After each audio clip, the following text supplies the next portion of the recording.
নাজিৰাৰ অগ্নিনাভ বাবাই যেন পুনৰ মনোকামনা পূৰ্ণ কৰিলে গহপুৰৰ এগৰাকী মৰম লগা যুৱতী সুনিতা দাসৰ।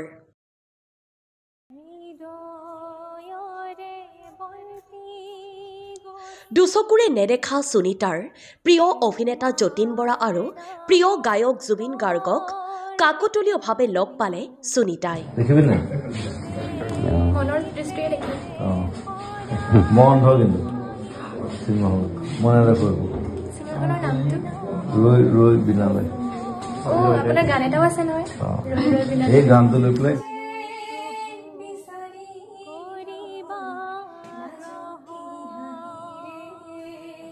সুনিতাৰ সুমধুৰ কণ্ঠ সামাজিক মাধ্যমত শুনা পাই সুনিতাৰ কণ্ঠত গান শুনিবলৈ আহিল জনপ্ৰিয় অভিনেতা যতীন বৰা।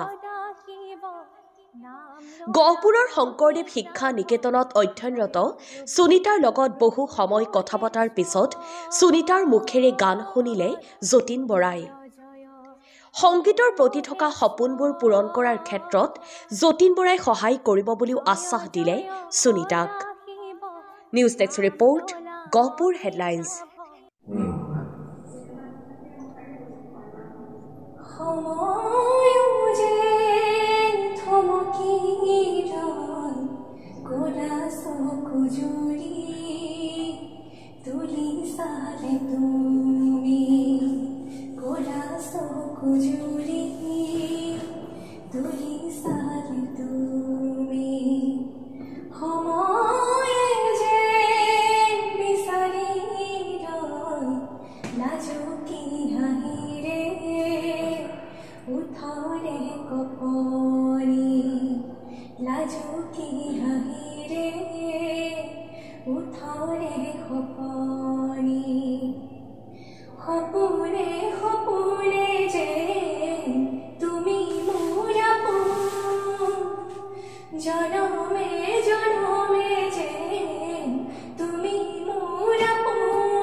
সুনিতাই মাজতে জুবিনা আহিছিলে যে তাই শুনি পেলাই আমাৰ শিৰোমণিত মানুহ তেখেতৰ ল'ৰা ইয়াতে পঢ়ি আছে শিৰোমণিত প্ৰথম গীতটো গালে তেওঁলোকৰ গীতটো ৰিলিজ হ'ল ইয়াতে ৰিলিজ কৰা হৈছিলে মানস আহিছে আহি পেলাই গোটেইখিনি কৰিছে জুবিনাই তাইক সুযোগ কৈছে আৰু বাকী